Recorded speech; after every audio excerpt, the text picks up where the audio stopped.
দুনিয়ার মুসিবত এটা তো ক্ষণস্থায়ী মুসিবত। আসল মুসিবত হলো কিয়ামতের দিন। দুনিয়ায় যারা আমাকে আপনাকে মহব্বত করে, কিয়ামতের ওই মুসিবতে তারা আমার আপনার কাছে কেউ থাকবে না। আল্লাহ তাআলা বলেন, ইয়াউমা ইয়াফিরুল মারউ মিন আখিহি ওয়া উম্মিহি ওয়া আবিহি ওয়া সাহিবাতিহি ওয়া বানিহি লিকুল্লি ইমরিইম মিনহুম ইয়াউমাইযিন শা'নুন ইউগনি। সেই দিন ভাই ভাইয়ের থেকে পলায়ন করবে, ওয়া উম্মিহি ওয়া আবিহি, পিতামাতার থেকে পলায়ন করবে, ওয়া সাহিবাতিহি ওয়া বানিহি, স্ত্রী সন্তানদের থেকে পলায়ন করবে। অথচ একটা মানুষ যদি বাহিরে পরিশ্রম করে, কষ্ট করে, 10, 12, 14 ঘন্টা পরিশ্রম করার পরে যখন বাসায় ফিরে সন্তানের চেহারার দিকে যখন তাকায়, এই 14-15 ঘন্টার কষ্ট মুহূর্তের মধ্যে দূর হয়ে যায়। ঠিক কিনা বলেন? অনেক মানুষ আছে প্রবাসে থাকে, জিজ্ঞাসা করে কষ্ট হয়, কি মন চায়?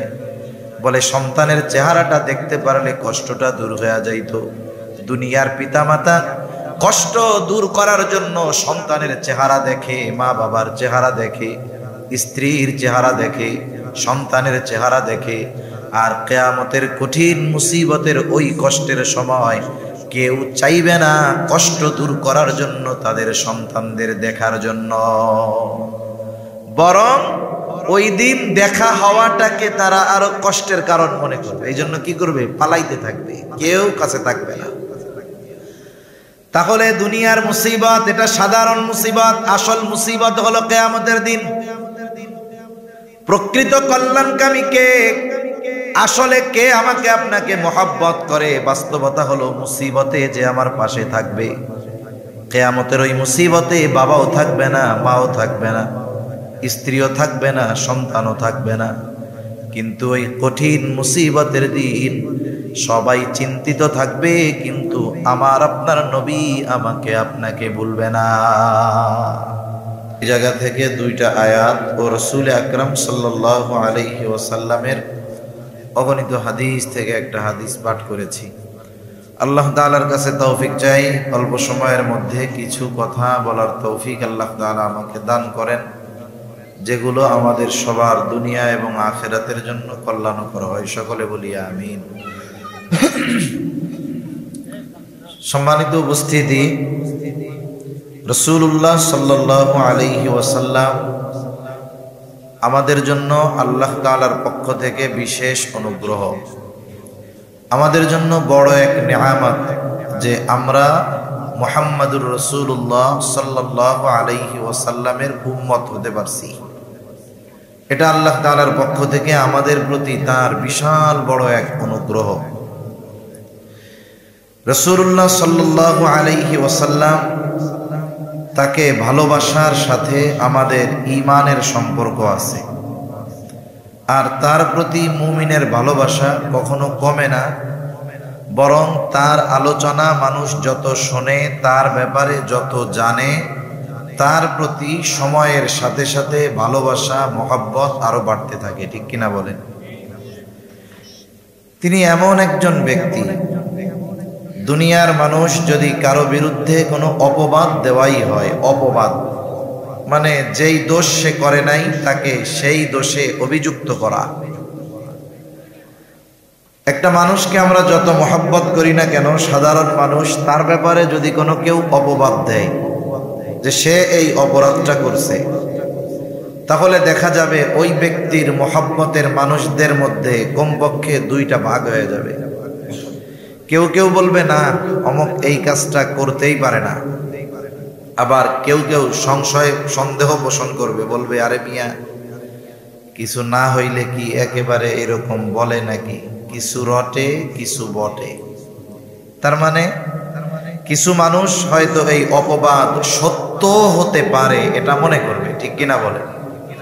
বলেন তো, এই পৃথিবীতে নবীজির যত উম্মত আছে, বেঈমানদের কথা বাদ দেন, ইমানদার যারা আছে, যারা নবীকে মানে, তারা ছাড়া পৃথিবীর সবাই যদি নবীর চরিত্রের ব্যাপারে কোনো অপবাদ দেওয়ার প্রচেষ্টা করে, দুঃসাহস করে, বলেন তো যার হৃদয়ে ন্যূনতম বিশ্বাস আছে আল্লাহর প্রতি, রাসূলের প্রতি, কেউ কি রাসূলের ব্যাপারে এই অপবাদ বিশ্বাস করবে?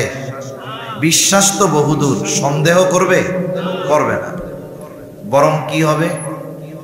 কেউ যদি অপবাদ দেওয়ার এই দুঃসাহস করে, অপবাদ দাতার বিরুদ্ধে যার ন্যূনতম ঈমান আছে সেও প্রতিবাদ করবে, যদি জীবন দেওয়া লাগে জীবনও দিয়ে দিবে। ঠিক কিনা বলেন?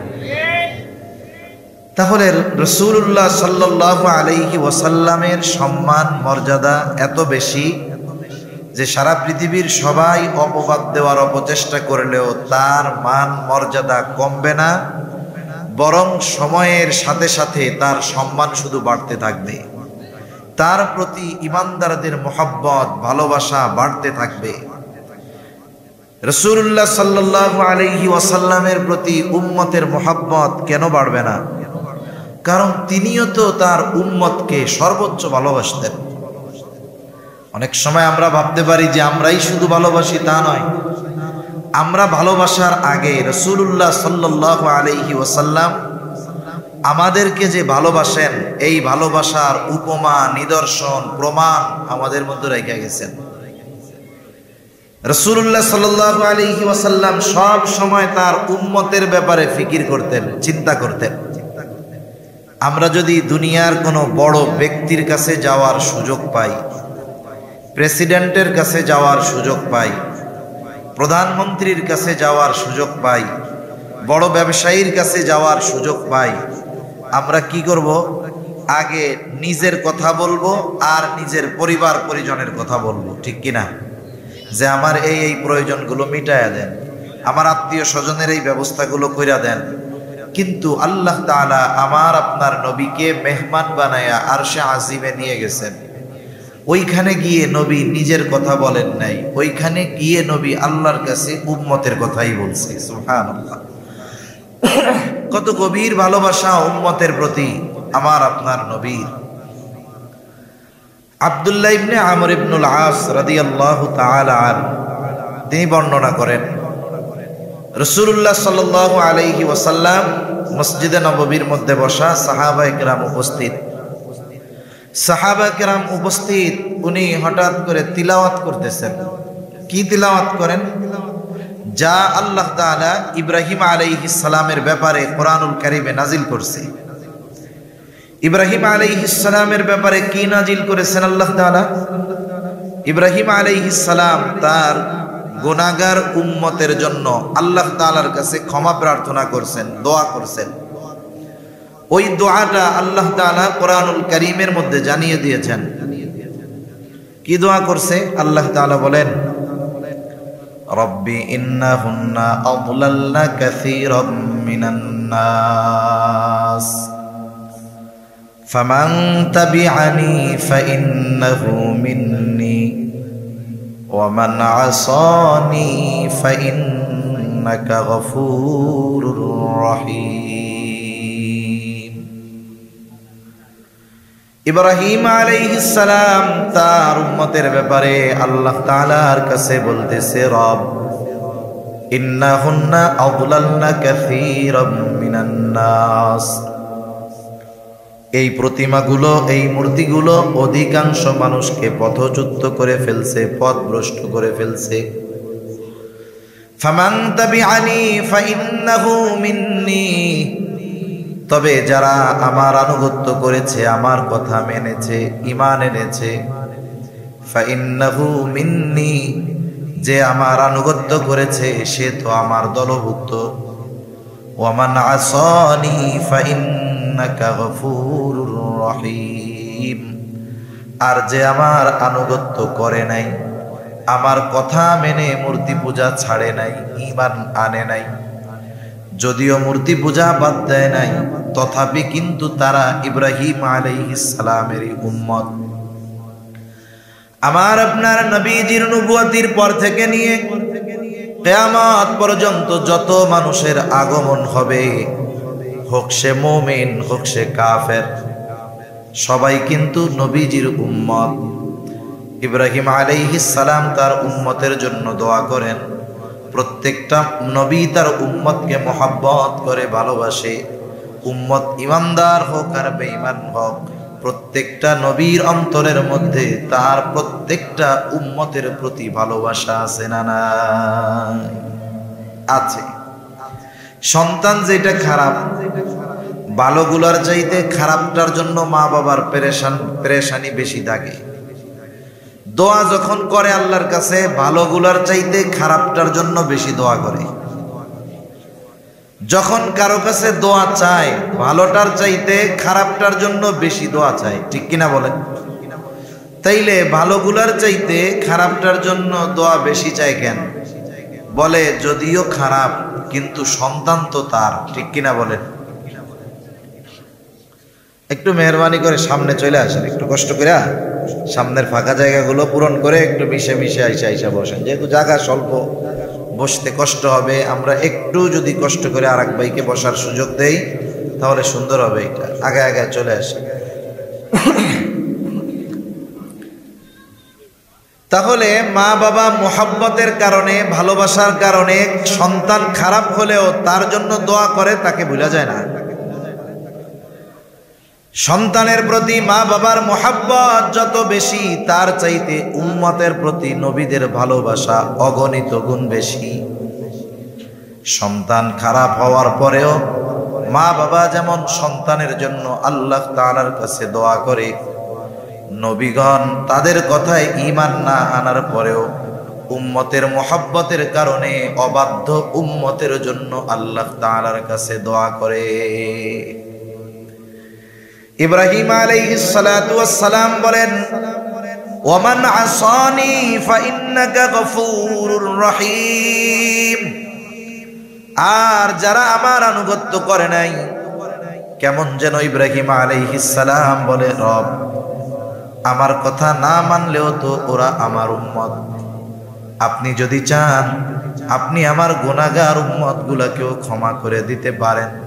মূলত এই কথাটাই ইব্রাহিম আলাইহিস সালাম বলেন, রব যারা আমার আনুগত্য করে নাই, আপনি তো গফুর, আপনি তো রহিম, আপনি যদি চান তাহলে আমার গুনাহগার উম্মত গুলাকেও আপনি মাফ করে দিতে পারেন। এই দোয়া ইব্রাহিম আলাইহিস সালাম উম্মতের ব্যাপারে করছে, আল্লাহ তাআলা কোরআনে জানাইছে, নবী এই দোয়া তিলাওয়াত করছে। وقال عيسى عليه السلام إن تعذبهم فإنهم عبادك وإن تغفر لهم فإنك أنت العزيز الحكيم। ঈসা আলাইহিস সালাম তার উম্মতের ব্যাপারে আল্লাহ তাআলার কাছে দোয়া করে বলে, ইন তুআযিবুহুম ফাইন্নাহুম ইবাদুক, আপনি যদি তাদেরকে আযাব দেন, শাস্তি দেন, ফাইন্নাহুম ইবাদুক, তারা তো আপনারই বান্দা। ওয়া ইন তাগফির লাহুম, আর যদি আপনি তাদেরকে ক্ষমা করে দেন, ফাইন্নাকা আনতাল আজিজুল হাকীম, আপনি তো মহাপরাক্রমশালী, মহাপ্রজ্ঞাময়। তার মানে ঈসা আলাইহিস সালাম বলে, রব আমার এই উম্মতগুলো তো আপনারও বান্দা, আপনি তো আজিজ, আপনি তো হাকিম, আপনি তো আজিজ, আপনি তো হাকিম। আপনি যদি চান আমার এই গুনাহগার উম্মত, আপনার গুনাহগার বান্দাগুলোকে আপনি মাফ করে দিতে পারেন। দুই নবী তার গুনাহগার উম্মতের ব্যাপারে ক্ষমা চেয়ে আল্লাহ তাআলার কাছে দোয়া করছে। এমনিই তো নবীজি সব সময় উম্মতের চিন্তা করেন, এরপরেও কিছু সময় আসে চিন্তাটা একটু বেশি গভীরভাবে আসে। দুই নবীর দোয়া যখন নবীজি তিলাওয়াত করছেন, নবীজির গুনাহগার উম্মতের কথা নবীজির অন্তরে আরো বেশি মনে পড়তেছে। উম্মতের চিন্তা, উম্মতের মোহাব্বত নবীজির অন্তরে ঢেউ উঠাইয়া দিচ্ছে। নবীজি এইবার তার উম্মতের ব্যাপারে দোয়া করতেছেন, কি করেন? ফারাফা ইয়াদাইহি ওয়া ক্বালা আল্লাহুম্মা উম্মতি উম্মতি ওয়া বাকা। নবীজি দুই হাত উঁচু করে কান্না করেন আর বলেন, আল্লাহ আমার উম্মত, আমার উম্মত, আমার উম্মত। আর কিছু বলেন না। আল্লাহ তাআলা জিবরাইল আলাইহিস সালাতু ওয়াস সালামকে বলে, জিবরাইল যাও, গিয়ে মুহাম্মাদের কান্নার কারণ জিজ্ঞাসা করো। যদিও আল্লাহ তাআলা তার কান্নার কারণ জানে, এরপরেও জিবরাইল আলাইহিস সালামকে বলেন, যাও তুমি গিয়া মুহাম্মাদের কান্নার কারণ জিজ্ঞাসা করো। জিবরাইল আলাইহিস সালাম চলে আসছেন, এসে জিজ্ঞাসা করে, আপনি কেন কান্না করেন? আপনার কান্নার কারণটা কি? যদিও আপনার কান্নার কারণ আপনার রব জানে, এরপরেও তিনি জানতে চায়। এইবার নবীজি জিবরাইল আলাইহিস সালামের কাছে উম্মতের ক্ষমার ব্যাপারে, এক কথায় উম্মতের ব্যাপারে সব কথা বললেন। জিবরাইল আলাইহিস সালাম আল্লাহ তাআলার কাছে গিয়ে বলে, আল্লাহ আপনার হাবিবের কান্নার কারণ হলো তার উম্মত। আল্লাহ তাআলা বলেন, জিবরাইল যাও মুহাম্মদকে গিয়ে খবর দিয়া দাও, আমি অচিরেই তাকে তার উম্মতের ব্যাপারে সন্তুষ্ট করব, তাকে অসন্তুষ্ট করব না। ওয়ালা সাউফা ইউতিকা রাব্বুকা ফাতারদা। আল্লাহ তাআলা বলেন, অচিরেই আপনার রব আপনাকে এমন কিছু দিবে আপনি খুশি হয়ে যাবেন। রাসূলুল্লাহ সাল্লাল্লাহু আলাইহি ওয়াসাল্লাম বলেন, আমি ততক্ষণ খুশি হব না যতক্ষণ আমার একটা উম্মত জাহান্নামে থাকবে। সুবহান। তার মানে উম্মত যদি নাজাত পেয়ে যায়, এতেই রাসূলুল্লাহ সাল্লাল্লাহু আলাইহি ওয়াসাল্লাম খুশি। হাশরের ময়দানে নবীজি উম্মতের চিন্তায় বিভোর থাকবেন। আপনি আমি কাকে নিয়ে ফিকির করি, কাকে নিয়ে চিন্তা করি? যাকে মহব্বত করি, যাকে ভালোবাসি তাকে নিয়ে। নবীজি উম্মতকে ভালোবাসেন বিদায় নবীজি উম্মতের জন্য চিন্তিত থাকবেন সব জায়গায়। আসল বাস্তবতা হলো, দুনিয়ায় আমাকে আপনাকে যারা ভালোবাসে, এ ভালোবাসার কোনো ভিত্তি নাই, এ ভালোবাসার কোনো স্থায়িত্ব নাই। এই দুনিয়ায় অনেক সময় বাবা মুসিবতে পড়লে সন্তান কাইটা পড়ে, যে এই বিপদ যেন আমাকে না ধরে। অনেক সময় যেই বন্ধু জীবন দিতে চায়, বিপদে পড়লে সেও পালিয়ে যায়, ঠিক না? দুনিয়ার মুসিবত এটা তো ক্ষণস্থায়ী মুসিবত, আসল মুসিবত হলো কিয়ামতের দিন। দুনিয়ায় যারা আমাকে আপনাকে মহব্বত করে, কিয়ামতের ওই মুসিবতে তারা আমার আপনার কাছে কেউ থাকবে না। আল্লাহ তাআলা বলেন, ইয়াউমা ইয়াফিরুল মারউ মিন আখিহি ওয়া উম্মিহি ওয়া আবিহি ওয়া সাহিবাতিহি ওয়া বানিহি লিকুল্লি ইমরিইম মিনহুম ইয়াউমা ইযিন শা'নুন ইউগনি। সেই দিন ভাই ভাইয়ের থেকে পলায়ন করবে, ওয়া উম্মিহি ওয়া আবিহি, পিতামাতার থেকে পলায়ন করবে, ওয়া সাহিবাতিহি ওয়া বানিহি, স্ত্রী সন্তানদের থেকে পলায়ন করবে। অথচ একটা মানুষ যদি বাহিরে পরিশ্রম করে, কষ্ট করে, 10, 12, 14 ঘন্টা পরিশ্রম করার পরে যখন বাসায় ফিরে সন্তানের চেহারার দিকে যখন তাকায়, এই 14-15 ঘন্টার কষ্ট মুহূর্তের মধ্যে দূর হয়ে যায়, ঠিক কিনা বলেন? অনেক মানুষ আছে প্রবাসে থাকে, জিজ্ঞাসা করে কষ্ট হয়, কি মন চায়? বলে সন্তানের চেহারাটা দেখতে পারলে কষ্টটা দূর হয়ে যাইত। দুনিয়ার পিতামাতা কষ্ট দূর করার জন্য সন্তানের চেহারা দেখে, মা বাবার চেহারা দেখে, স্ত্রীর চেহারা দেখে, সন্তানের চেহারা দেখে। আর কিয়ামতের কঠিন মুসিবতের ওই কষ্টের সময় কেউ চাইবে না কষ্ট দূর করার জন্য তাদের সন্তানদের দেখার জন্য, বরং ওই দিন দেখা হওয়াটাকে তারা আরো কষ্টের কারণ মনে করবে। এই জন্য কি করবে? পালাইতে থাকবে, কেউ কাছে থাকবে না। তাহলে দুনিয়ার মুসিবত এটা সাধারণ মুসিবত, আসল মুসিবত হলো কিয়ামতের দিন। প্রকৃত কল্যাণকামী কে? আসলে কে আমাকে আপনাকে মহব্বত করে? বাস্তবতা হলো মুসিবতে যে আমার পাশে থাকবে। কিয়ামতের ওই মুসিবতে বাবাও থাকবে না, মাও থাকবে না, স্ত্রীও থাকবে না, সন্তানও থাকবে না। কিন্তু ওই কঠিন মুসিবতের দিন সবাই চিন্তিত থাকবে, কিন্তু আমার আপনার নবী আমাকে আপনাকে ভুলবে না। সবাই চিন্তা করবে নিজের জন্য, নবী চিন্তা করবেন উম্মতের জন্য। মানুষ যখন চিন্তিত থাকে সে এক জায়গায় স্থির থাকতে পারে না। যার বাড়ি বড় সে বিছানায় একটু শয়, ঘুম আসে না, হাঁটাহাঁটি করে, বারান্দায় যায়, উঠান দিয়া পায়চারি করে, আর একবার বাড়ির ছাদে যায়, মানে এক জায়গায় স্থির থাকতে পারে না। নবীজিও তো হাসরের ময়দানে উম্মতের নাজাতের চিন্তায় চিন্তিত থাকবেন, নাজাতের জন্য চিন্তিত থাকবেন। এই জন্য নবীজিও এক জায়গায় স্থির থাকবেন না। একবার নবীজি দৌড়ায় চলে যাবেন পুলসিরাতের কাছে, না জানি কোন উম্মত এটা পাড়ি দিতে ব্যর্থ হয়ে যায়। আবার চলে যাবেন হাউজে কাউসারের কাছে, না জানি কোন উম্মত পানি পানে মাহরুম হয়ে যায়। আবার দৌড়ায় চলে যাবেন জাহান্নামের কাছে, না জানি কোন উম্মতকে জাহান্নামে দিয়ে দেওয়া হয়। আবার চলে যাবেন দৌড়ায় মিজানের কাছে, না জানি ওজনের পাল্লায় কেউ ধরা পড়ে যায়। আবার যদি উম্মতের জন্য সুপারিশের প্রয়োজন হয়ে যায়, আল্লাহর দরবারে ছুটে যাবেন উম্মতের জন্য সুপারিশ করতে। এভাবে নবীজি এক জায়গা থেকে আর এক জায়গায় যাইতে থাকবেন, যে কোথাও যেন আমার উম্মত ধরা না পড়ে যায়। সব নবী জান্নাত অভিমুখে রওনা হয়ে যাবে, জান্নাতের দরজায় পৌঁছিয়ে যাবে। জান্নাতের দরজা বন্ধ, খোলা হবে না। জিজ্ঞাসা করা হবে, কি ব্যাপার, বন্ধ কেন, খোলো না কেন? বলে, যিনি আসলে খোলা হবে তিনি আসেন নাই। কে তিনি? কোথায় তিনি? বলে, তিনি হাসরের ময়দানে আছেন। কি করেন? বলেন, উম্মতের চিন্তায় চিন্তিত।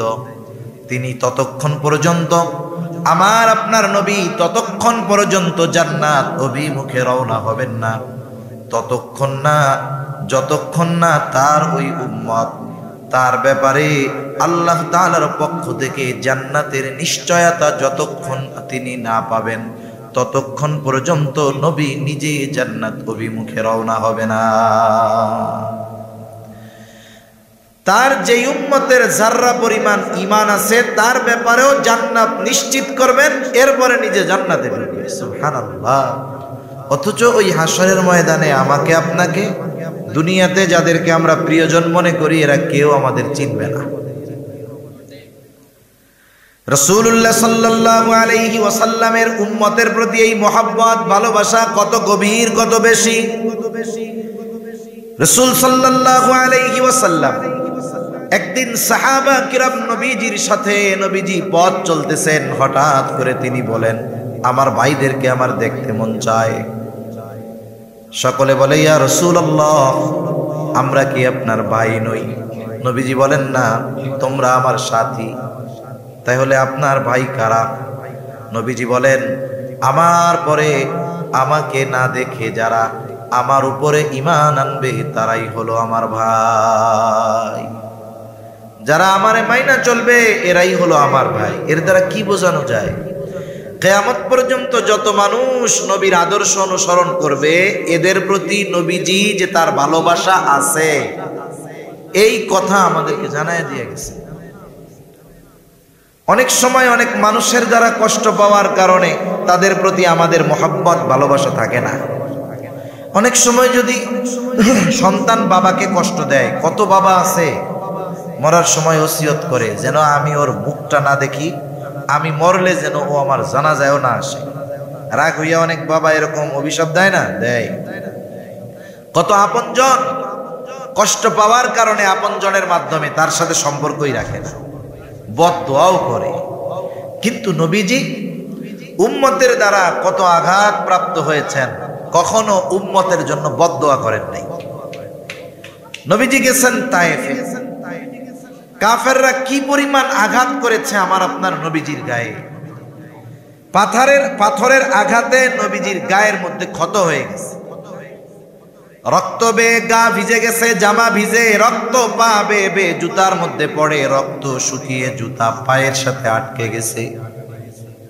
স্বাভাবিকভাবে অনেকে রক্তদান করেছেন, 200, 250, 150 গ্রাম রক্ত যদি শরীর থেকে বের করা হয়, যার রক্ত নেওয়া হয় অনেক সময় অজ্ঞান হয়ে পড়ে যায়, উঠতে পারে না, অথচ নবীজির গা দিয়ে কি পরিমাণ রক্ত বের হয়েছে, জামা ভিজে পা বেয়ে বেয়ে রক্ত পড়ছে, জুতা আটকে গেছে পায়ের সাথে রক্ত শুকিয়ে। পড়ন্ত বিকালে নবীজি এক জায়গায় বিশ্রাম নিচ্ছেন, জিবরাইল আলাইহিস সালাম চলে আসলেন, এসে সালাম দিয়ে বলে, ইয়া রাসূলুল্লাহ, এই কওম আপনার সাথে কেমন আচরণ করেছে আপনার মালিক সব দেখছে। আমার সাথে একজন ফেরেশতা পাঠানো হয়েছে যে আগে আসে নাই। এইবার ওই ফেরেশতা এসে নবীজিকে সালাম দিয়ে বলে, ইয়া রাসূলুল্লাহ, আমি পাহাড়ের দায়িত্বে নিয়োজিত ফেরেশতা, আল্লাহ তাআলা আমাকে আপনার আদেশ পালনের জন্য আপনার কাছে পাঠিয়েছে। আপনি যদি নির্দেশ দেন যে এদেরকে নিশ্চিহ্ন করে দেওয়ার জন্য, তাহলে 2 পাহাড় নিয়ে আমি এদেরকে পিষা দিব, অস্তিত্বহীন হয়ে যাবে। আপনার সাথে এমন আচরণ করছে, আপনি শুধু যদি নির্দেশ দেন তাহলে 2টা পাহাড় দিয়ে এদেরকে কি করব? পিষে দিব। এখনো ক্ষত তো শুকায় নাই, রক্তও আছে। নবীজি চিন্তা করতেছেন যে এরা হয়তো কথা মানল না, কিন্তু এদের পরবর্তী প্রজন্ম তো কথা মানতে পারে, ঠিক কিনা? নবীজি ক্লান্ত দেহ নিয়ে বিশ্রাম করতেছিলেন, এই কথার পরে একটু সোজা হয়ে উঠে বসছেন। ফেরেশতা বলে, আপনি নির্দেশ দেন 2 পাহাড় দিয়ে এদেরকে পিষে দেই। আর নবীজি এদের কথার জবাবে, ফেরেশতার কথার জবাবে বলে, বাল আরজু আন ইয়াখরুজাল্লাহু মিন আসলাবিহিম মান ইয়াবুদুল্লাহ ওয়াহদাহু ওয়া লা ইউশরিকু বিহি শাইআ। নবীজি কেমন যেন বলে, তুমি আমারে বলতেছো আদেশ দেন পিষা শেষ কইরা দেই, অথচ আমি এদের ব্যাপারে আল্লাহ তাআলার কাছে এই আশা পোষণ করি যে আল্লাহ তাআলা হয়তো এদের মধ্য থেকে এমন এক প্রজন্ম বের করবে, এমন এক সম্প্রদায় বের করবে যারা এক আল্লাহর ইবাদত করবে, তার সাথে কারো শরীক করবে না। তাহলে যারা দুনিয়ায় আসে নাই তাদের ব্যাপারেও নবীজি চিন্তিত। এরা হয়তো অন্যায় করছে, কিন্তু এদের সন্তানরা নাও করতে পারে, ঈমান আনতে পারে।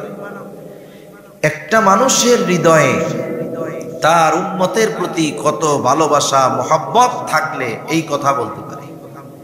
এর আগে নবী তো দোয়া করছে এরকম, নূহ আলাইহিস সালাম উম্মতের অবাধ্যতায় বাধ্য হইয়া দোয়া করছে, ক্বালা নূহুর রাব্বি লা তাযার আলাল আরদি মিনাল কাফিরিনা দাইয়ারা। বলছে, আল্লাহ এই জমিনের একটা কাফিরও আপনি ছেড়ে দিয়েন না।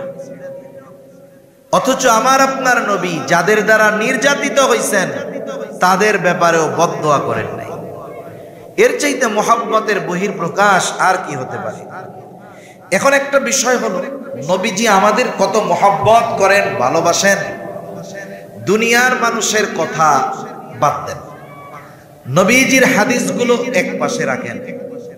কিছু মানুষের কথা আছে, মানুষ এত বিশ্বাস করে 1000 জন যদি বলে তার বিপরীতে ওই একজনের কথা মানুষ বেশি বিশ্বাস করে। এমন অনেক বিশ্বস্ত মানুষ আমাদের সমাজে এখনো আছে না নাই? আছে। আমার আপনার নবী আমাকে আপনাকে, আমাদের নবী আমাদেরকে কত মহব্বত করে, ভালোবাসে, কথা আল্লাহ তাআলা জানিয়ে দেন। আমাদের প্রতি নবীজির ভালোবাসা কত বেশি, উম্মতের প্রতি নবীজির ভালোবাসা কত, আল্লাহ তাআলা সেই কথা জানিয়ে দিয়ে বলেন, লাকাদ জাআকুম রাসূলুম মিন আনফুসিকুম আজিজুন আলাইহি মা আনিতুম হারিসুন আলাইকুম বিল মুমিনিনা রাউফুর রহিম।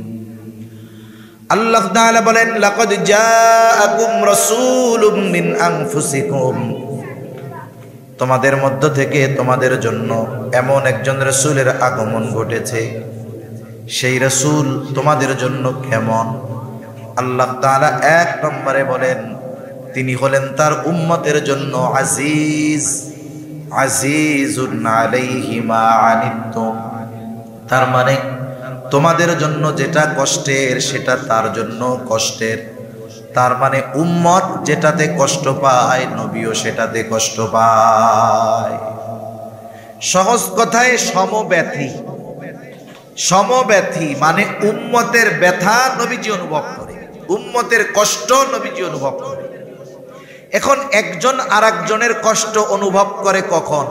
বলে দুইজনের মধ্যে মহব্বতের গভীরতা বেশি হয় যখন। মনে করেন একজন লোকের সন্তান ছোট, অসুস্থ হয়েছে, 2, 2.5, 3 বছর বয়স, ছোট বাচ্চা, আব্বু আব্বু ডাকে, অনেক মহব্বত করে সন্তানকে বাবা। গভীর রাত, সন্তানের প্রচন্ড জ্বর উঠছে, গা ফেটে যাচ্ছে গরমে, চোখগুলো বের হয়ে যাচ্ছে মনে হয় যন্ত্রণায়। এই ছোট বাচ্চা কষ্টে আওয়াজ করতেছে, আহ আহ, অজ্ঞান হয়ে যাওয়ার মতো অবস্থা। গভীর রাত, দোকান খোলা নেই, ডাক্তারের কাছেও যাওয়ার উপায় নেই, অসুস্থ সন্তান। বলেন তো এই অবস্থায় মা বাবা ঘুমায় থাকবে নাকি? ঘুমায় থাকবে? থাকবে না। মা বাবা সন্তানের পাশে বসা, সন্তান জ্বরের তীব্রতায় উল্টাপাল্টা কথা বলতেছে, সেন্সলেস হয়ে যাওয়ার মতো অবস্থা। বলেন তো ওই অবস্থায় সন্তান জ্বরাক্রান্ত হয়ে যতটা কষ্ট পায়, তার পাশে বসে থাকা তার মা বাবা ওই সন্তানের চাইতে কষ্ট কম পায় নাকি? কম পায়? আরো বেশি পায় মা বাবা। কথা কি বুঝেন? একটু আওয়াজ টাওয়াজ দিয়েন, চুপ করে আছেন কেন? বলেন তো ওই সন্তানের তো অসুস্থতা, জ্বর, সে যা কষ্ট পায়, ওই সন্তানের পাশে বসে থাকা মা বাবা কষ্ট বেশি পায় না কম পায়? নিঃসন্দেহে বেশি পায়। এই বেশি পাওয়ার কারণ কি? আর একজনের সন্তান অসুস্থ হইলে আমার তো ওই পরিমাণ কষ্ট হবে না। যার সন্তান তার কষ্ট বেশি হয় কেন? বলে আমি ওনার সন্তানরে মহব্বত করি কতটুকু, উনি তো বেশি মহব্বত করে, এই জন্য তার কষ্টটা সেও অনুভব করতে পারে। এখন বলেন, মা বাবা সন্তানের কষ্টে কষ্ট পায় মহব্বতের কারণে, নবী উম্মতের কারণে কষ্টের কারণে কষ্ট পায়। মা বাবা সন্তানকে যতটুকু মহব্বত করে, নবী তার উম্মতকে মহব্বত বেশি করে না কম করে? এজন্যই মহব্বতের কারণে উম্মতের জন্য যেটা কষ্টের, একথাই আল্লাহ তাআলা বলেন তিনি হলেন আজিজ, সমব্যথী। তোমাদের জন্য যেটা কষ্টের সেটা তার জন্য কষ্টের। 2 নাম্বার, আল্লাহ তাআলা বলেন হারিসুন আলাইকুম, তিনি হলেন তোমাদের জন্য কল্যাণকামী। আমার আপনার নবী সব সময় উম্মতের জন্য কল্যাণ কামনা করতেন। সব জায়গায় উম্মতের জন্য যেন কষ্টকর না হয়ে যায় এই চিন্তা করতেন। এক হাদিসের মধ্যে আসছে, নবীজি বলেন আল্লাহ তাআলা প্রত্যেকটা নবীকে তার উম্মতের জন্য একটা স্পেশাল দোয়া করার সুযোগ দিয়েছে, এবং এই দোয়া কবুলের প্রতিশ্রুতিও আল্লাহ তাআলা দিয়েছেন। সব নবী তার উম্মতের ব্যাপারে ওই দোয়াটা দুনিয়ায় করে ফেলছে, আর আমার আপনার নবী ওই দোয়াটাকে সংরক্ষণ করে রাখছে। কিয়ামতের দিন উম্মতের ওই কঠিন মুসিবতের দিন আমার আপনার নবী উম্মতের জন্য সুপারিশ হিসাবে ওই দোয়াটাকে করবে। কারণ নবী জানেন এই দোয়াটা দুনিয়ায় করার চাইতে আখিরাতে যদি করা হয় আমার উম্মতের জন্য কল্যাণ বেশি হবে। এজন্য নবী সব সময় উম্মতের কল্যাণের বিষয়ে খেয়াল রাখতেন, কল্যাণকামী ছিলেন না, এটা সবার জন্য। তবে মুমিনদের জন্য নবীজি তো স্পেশাল কোনো কিছু। আপনি আপনার আত্মীয়র সন্তানদের যতই মহব্বত করেন না কেন, নিজের সন্তানের চাইতে বেশি করবেন না। কেউ করবে বলেন? কেউ করবে না। রাসূল সাল্লাল্লাহু আলাইহি ওয়াসাল্লাম সব উম্মতকে ভালোবাসেন, কিন্তু যেই উম্মত ঈমান আনছে তাদেরকে বেশি ভালোবাসবেন, এটাই স্বাভাবিক।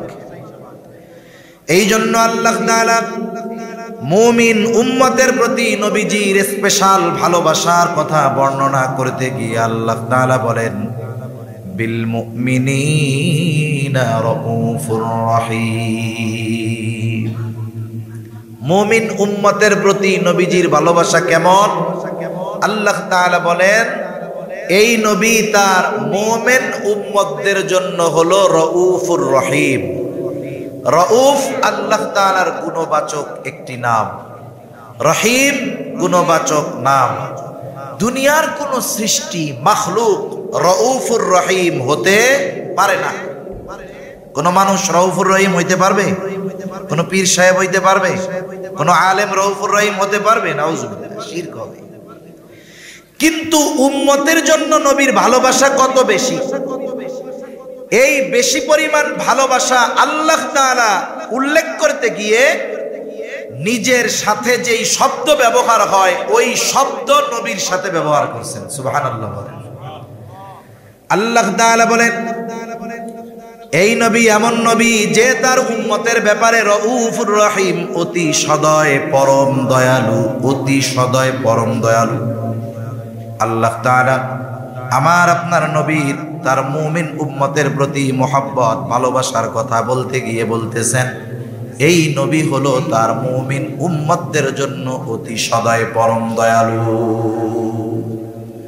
আমি আশা করি এতটুকুতে আমরা বুঝতে পেরেছি যে নবীজি আমাদের কত ভালোবাসেন।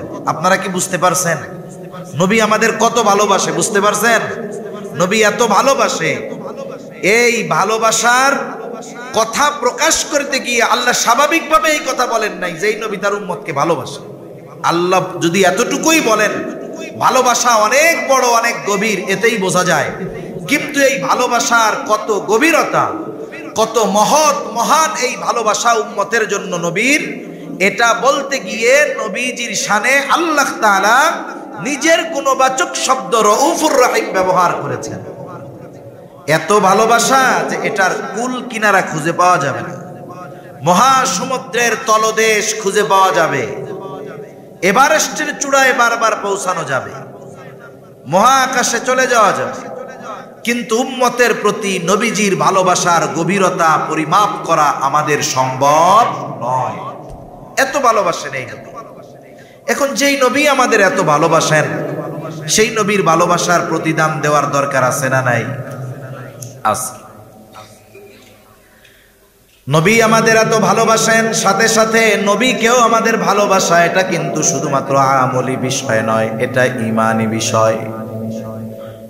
নবীর ভালোবাসা যার মধ্যে নাই, এক নম্বরে সে তো অকৃতজ্ঞ, দুই নম্বরে তার ঈমানই ঠিক নাই। এই জন্য নবীর ভালোবাসার প্রতিদান আমাদের দেওয়ার দরকার। রাসূলুল্লাহ সাল্লাল্লাহু আলাইহি ওয়াসাল্লাম বলেন, লা ইউমিনু আহাদুকুম হাত্তা আকুনা আহাব্বা ইলাইহি মিন ওয়ালিদিহি ওয়া ওয়ালাদিহি ওয়ান নাসি আজমাইন। নবীজি বলেন, তোমাদের মধ্যে কেউ ততক্ষণ পর্যন্ত মুমিন হতে পারবে না যতক্ষণ না সে তার পিতা মাতা সন্তান সন্ততি এক কথায় সকলের চাইতে আমাকে বেশি ভালো না বাসবে। তার মানে সন্তানের চাইতে বেশি ভালোবাসতে হবে নবীকে, মা বাবার চাইতে বেশি ভালোবাসতে হবে নবীকে, স্বয়ং নিজের জীবনের চাইতে নবীকে বেশি ভালোবাসতে হবে। হযরত ওমর রাদিয়াল্লাহু তাআলা আনহু নবীজিকে বলতেছে, ইয়া রাসূলুল্লাহ সাল্লাল্লাহু আলাইহি ওয়াসাল্লাম, আপনাকে আমি আমার জীবনের পরে সবচাইতে বেশি ভালোবাসি। নবীজি বললেন, না, হয় নাই। একটু পরেই হযরত ওমর রাদিয়াল্লাহু তাআলা আনহু বলেন, ইয়া রাসূলুল্লাহ, এই মুহূর্ত থেকে আমি আপনাকে আমার জীবনের চাইতেও বেশি ভালোবাসি। তার মানে নবীর ভালোবাসা হবে নিজের জীবনের চাইতেও বেশি। একটা মানুষ নিজের জীবন বাঁচানোর জন্য সব কিছু করতে পারে, কিন্তু আফসোস আমরা এমন নবীর উম্মত হওয়ার পরেও নবীকে ভালোবাসতে গিয়া সব কিছু করতে পারি না। জীবন তো সব সময় দেওয়া লাগে না, কিন্তু কিছু কিছু সময় আছে মহব্বতের প্রকাশ করার জন্য কিছু বিষয় করা লাগে, এগুলো আমরা করতে পারি না। আমাদের অভ্যাস হইলে আমরা একবারে লাস্টেরটা দিব, জীবন দিব, কিন্তু অন্য কিছু করতে পারব না। বুঝেন নাই? শুধু জীবনই দিব, অন্য কিছু করতে পারবো না। এখন যার মুখে দাড়ি নাই, এর যদি বলি দাড়ি রাখেন, নবীরে তো মহব্বত করেন জীবনের চাইতে বেশি, এখন জীবনের চাইতে যাকে বেশি মহব্বত করি, তার অনুসরণ করতে গিয়ে, তাকে ভালোবাসতে গিয়ে মানুষ যদি দুই চার কথা বলে, তাতে কোনো অসুবিধা আছে? অসুবিধা নেই। দুনিয়ার নিজামটা কি? দুনিয়ার নিয়ম হলো, কোনো প্রভাবশালী ব্যক্তির পক্ষে কথা বলতে গিয়ে কেউ যদি তাকে কিছু বলে, আর এই খবরটা যদি প্রভাবশালী ব্যক্তির কাছে পৌঁছায় যে ভাই অমকে আপনার পক্ষে বলতে গিয়ে, আপনার কথা বলতে গিয়ে মানুষের বেশি কথা শুনছে। এখন যার পক্ষে বলতে গিয়ে বেশি কথা শুনলো, ওই লোকের কাছে যখন খবরটা পৌঁছাবে, যে বেশি কথা শুনছে, বলেন তো তার প্রতি তার মহব্বত বাড়বে না কমবে? আগে অপরিচিত হলেও এখন পরিচিত হয়ে যাবে, আগে না চিনলেও এখন চিনবে, আগে কাছে আসতে পারতো না, এখন পাশে নিজে ডাইকা বসাবে। তাহলে নবীজির মহব্বত, নবীজির অনুসরণ করতে গিয়ে যদি মানুষের কথা শুনতে হয়, দুনিয়ার নেতার জন্য কথা শুনে যদি নেতার মহব্বতের পাত্র হওয়া যায়, নবীর অনুসরণ করতে গিয়ে, মহব্বতের বহির্প্রকাশ করতে গিয়ে যদি মানুষের কথা শুনতে হয়, তাহলে নবীজির প্রিয় পাত্র হওয়া যাবে। ঠিক কিনা বলেন? এজন্য আমাদের উচিত নবীজির মহব্বতের বহির্প্রকাশ করা, নবীজিকে মহব্বত করা। এখন প্রশ্ন হলো, কেমনে আমরা নবীকে মহব্বত করব? আবু বকর নবীজিকে সামনে পেয়েছে, মহব্বতের প্রকাশ করতে গিয়া নিজের সব সম্পদ নবীজির পায়ে হাজির করছে। নবীজিকে সামনে পেয়েছে আবু বকর, নবীজির জন্য জীবন দিতে প্রস্তুত হয়ে গেছে। নবীজিকে সামনে পেয়েছে তালহা, শত্রুর অস্ত্রের সামনে নবীজির জন্য পিঠটাকে ঢাল বানায় দিছি।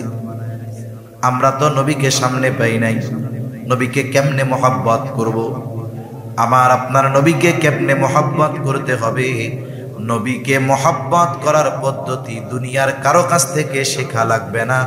আমার আপনার নবীকে মহব্বত করার পদ্ধতি স্বয়ং নবী শিখায়া দিয়েছে।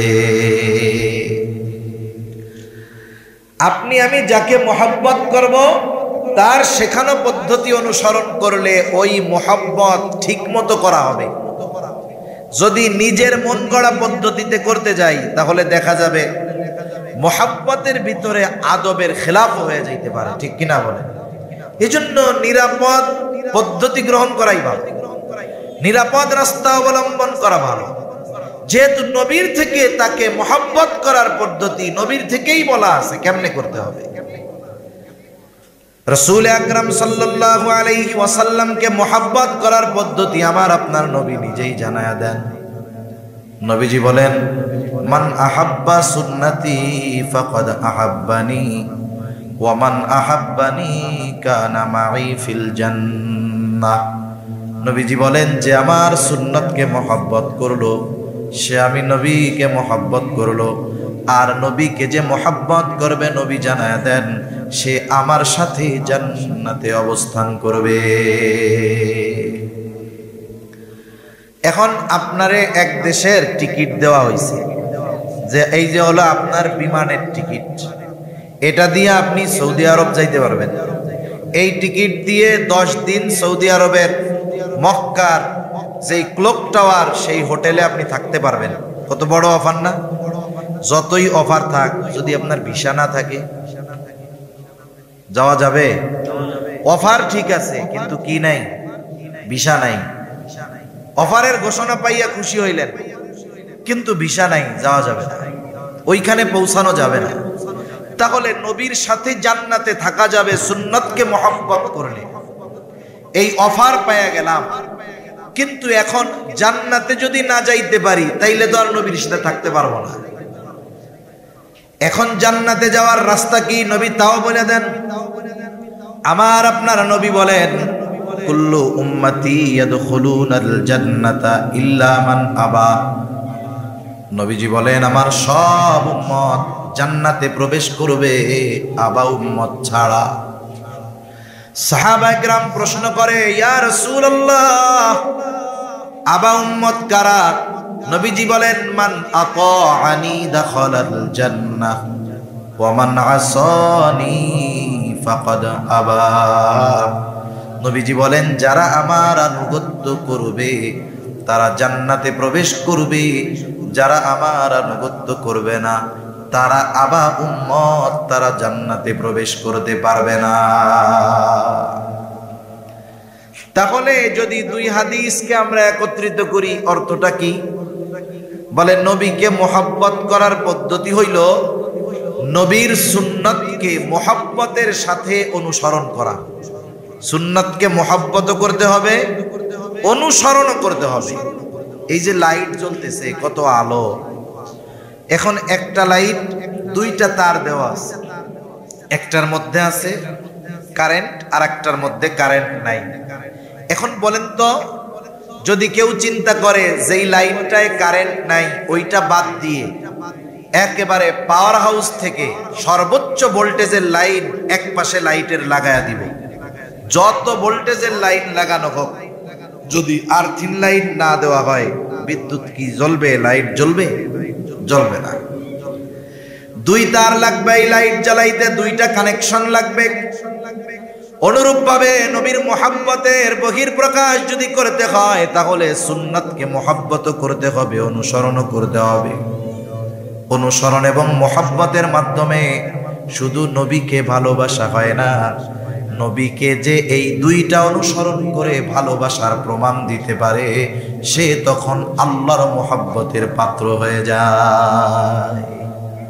আমরা চাই না যে আল্লাহ আমাদের ভালোবাসুক, চাই না? চাই। আল্লাহ তাআলা কোরআনুল কারীমের মধ্যে বলেন, আপনি বলেন ইন কুনতুম তুহিব্বুনাল্লাহ, তোমরা যদি আল্লাহকে ভালোবাসতে চাও, আমরা সবাই আল্লাহকে ভালোবাসতে চাই, তাইলে কি করবা? নবীজিকে আল্লাহ তাআলা বলেন আপনি বইলা দেন ফাত্তাবিউনি, আল্লাহরে ভালোবাসতে চাইলে আমার অনুসরণ করো। তার মানে জান্নাতে যাইতে হইলে নবীর অনুসরণ, আল্লাহকে ভালোবাসতে হইলে নবীর অনুসরণ। এরপরে আল্লাহ তাআলা বলেন হাবিব আপনি বলেন ফাত্তাবিউনি, তাহলে তোমরা আমার অনুসরণ করো। তাইলে কি হবে? তোমাদের আল্লাহকে ভালোবাসা নিয়ে চিন্তা করা লাগবে না। ইউহিব্বুকুমুল্লাহ, আমার অনুসরণ করার কারণে স্বয়ং আল্লাহ তোমাকে ভালোবাসবে। তোমরা আমার অনুসরণ করো, তাইলে কি হবে? ইউহিব্বুকুমুল্লাহ, তোমাদের ভালোবাসবে কে? আল্লাহ। দুনিয়ার বড় নেতা যদি একজনের ভালোবাসে কত পাওয়ার, আর যদি আল্লাহ কোনো বান্দাকে ভালোবাসে তার চাইতে বড় পাওয়ারফুল আর কেউ আছে? আর কেউ নাই। হাদিসের মধ্যে আসছে নবীজি সাল্লাল্লাহু আলাইহি ওয়াসাল্লাম বলেন, যখন কোন বান্দাকে আল্লাহ তাআলা ভালোবাসেন, আল্লাহ কোন বান্দাকে ভালোবাসে আয়াতের মাধ্যমে জানলাম, যেই বান্দা নবীর অনুসরণ করে তাকে আল্লাহ ভালোবাসে। এখন আল্লাহ ভালোবাসলে লাভ কি? নবীজি বলেন, যখন কোন বান্দাকে আল্লাহ তাআলা ভালোবাসে, আল্লাহ তাআলা জিবরাইল আলাইহিস সালামকে ডেকে বলে, জিবরাইল দুনিয়ার অমুককে আমি আল্লাহ ভালোবাসি, তুমিও ভালোবাসো। আল্লাহ তাআলা যখন জিবরাইল আলাইহিস সালামকে বলে, জিবরাইল আলাইহিস সালামও তাকে ভালোবাসতে শুরু করে। এরপরে আসমানের বাসিন্দাদের মধ্যে ঘোষণা করে দেয়, ও আসমানের বাসিন্দারা, দুনিয়ার অমুক ব্যক্তি ওকে আল্লাহ ভালোবাসে, আমি ভালোবাসি, তোমরাও ভালোবাসো। এইবার আসমানের ফিরিস্তারা তাকে ভালোবাসতে শুরু করে। হায়রে, অনেক মানুষ আছে এই দুনিয়ার মানুষ তাদেরকে চিনে না, দুনিয়ার মানুষ তাদের চিনে না, তারা এই দুনিয়ার সেলিব্রিটি না, কিন্তু ওই মানুষগুলোকে দুনিয়ার মানুষ না চিনলেও আসমানের বাসিন্দারা তাদের নিয়ে আলোচনা করে। নবীজি বলেন, এবার আসমানের বাসিন্দারা তথা ফিরিস্তারা তাকে ভালোবাসতে শুরু করে, সে পরিচিত ব্যক্তি হয়ে যায়। এইবার আল্লাহ তাআলা কি করেন? দুনিয়ার মানুষের অন্তরে ওই ব্যক্তির গ্রহণযোগ্যতা আর ভালোবাসা আল্লাহ ঢুকায়া দেয়। দুনিয়ার মানুষও তাকে ভালোবাসতে শুরু করে।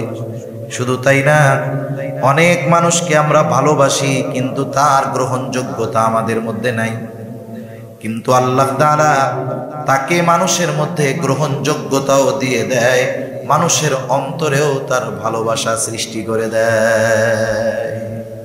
এ দুনিয়ায় অনেক মানুষ এরকম গেছে যে তাদেরকে আমরা ভালোবাসি, তাদের গ্রহণযোগ্যতা আমাদের হৃদয়ের মধ্যে আছে। আমাদের আল্লামা আহমদ শফি রহমাতুল্লাহ আলাইহি আছেন নাকি দুই একজন? না হুজুর ভালোবাসি না। আছেন নাকি এই জায়গায়? দুই একজন তো নাই মনে হয়, অন্য জায়গায় থাকে, এই জায়গা তো নাই। আমরা সবাই তাকে ভালোবাসি। আপনাদের কাছে কি ওনাকে অগ্রহণযোগ্য ব্যক্তি মনে হয়? তার মানে দেখেন, উনি আমাদের কোনোদিন চা খাওয়ায় নাই। ওনার ছেলেরা আমাদের এসে বলে নাই যে চা খাওয়াইলাম আমার আব্বার একটু ভালোবাসে। কিন্তু ওই যে আসমানের মালিক তাকে ভালোবাসে, আসমানের বাসিন্দারা তাকে ভালোবাসে।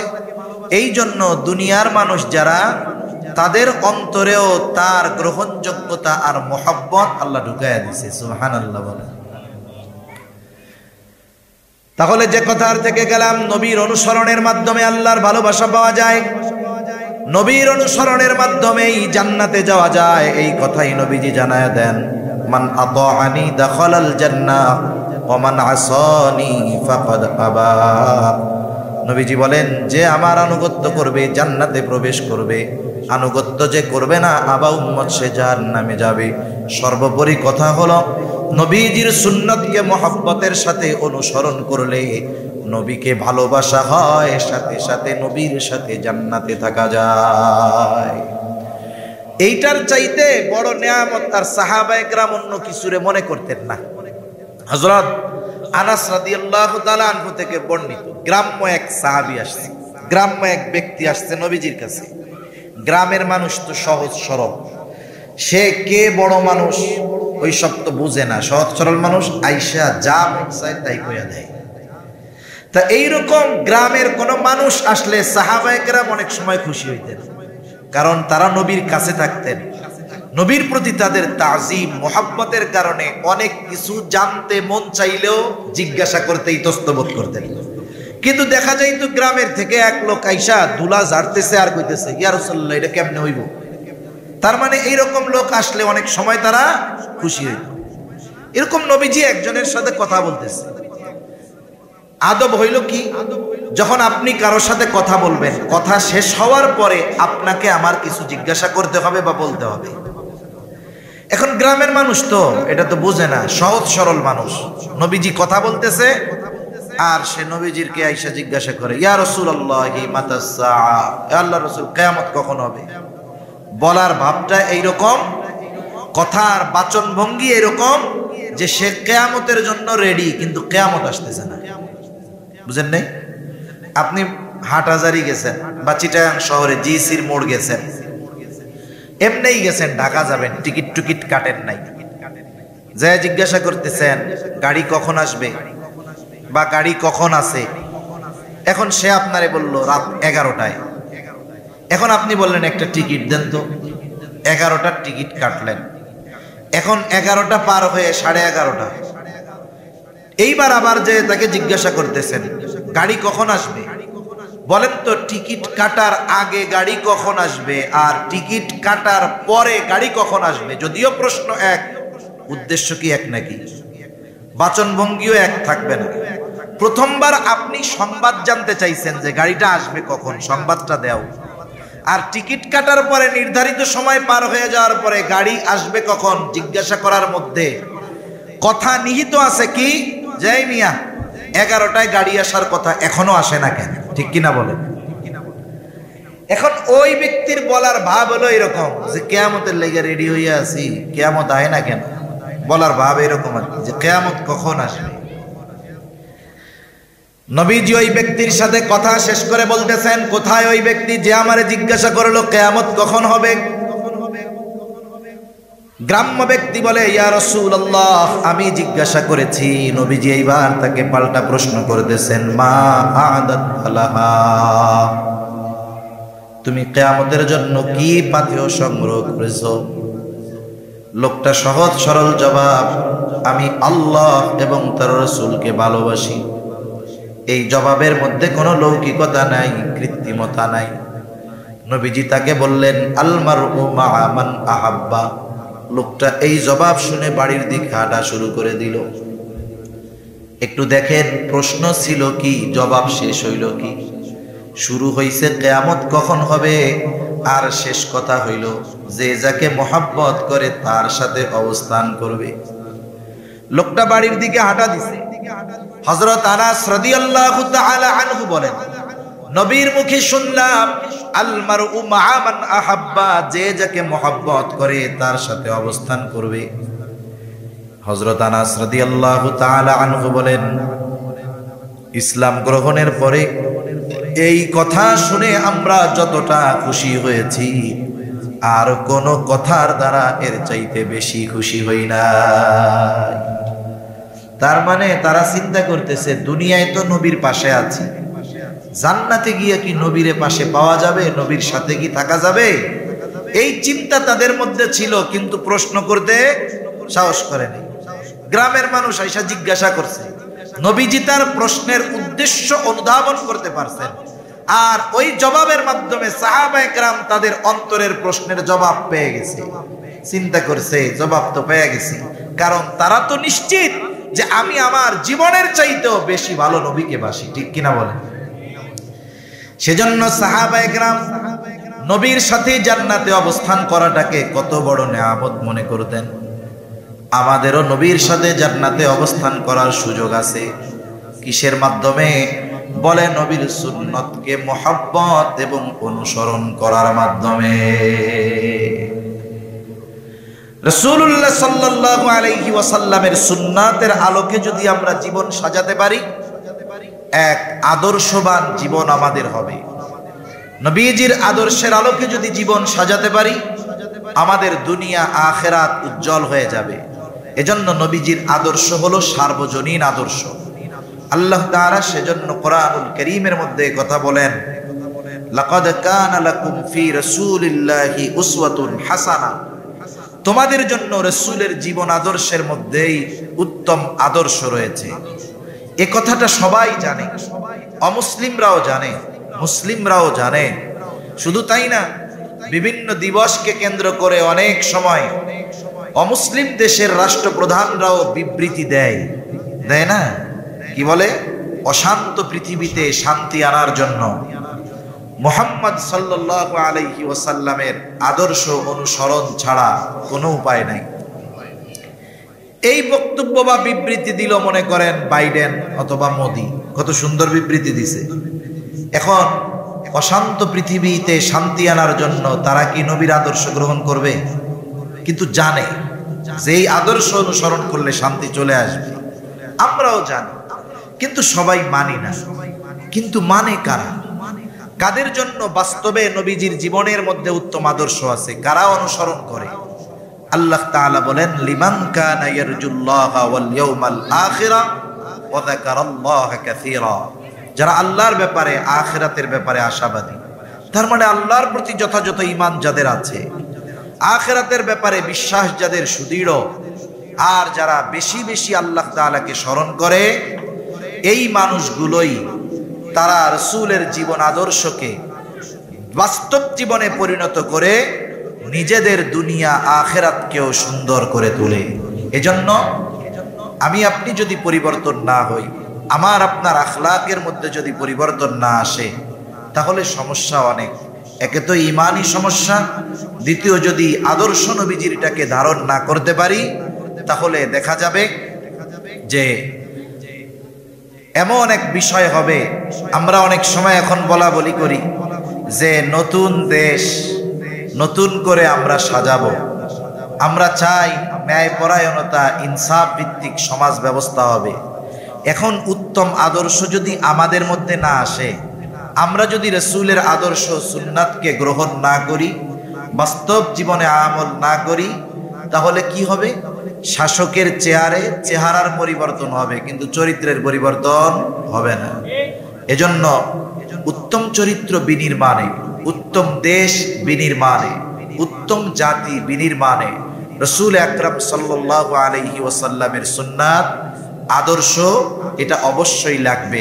নবীর সুন্নাত আদর্শবিহীন উত্তম জাতি গঠন করা অসম্ভব, ঠিক কিনা বলেন? আল্লাহ তাআলা আমাদের অন্তরে তার এবং তার হাবিবের মুহাব্বত দিয়ে ভরপুর করে দেন। সকলে বলি আমিন।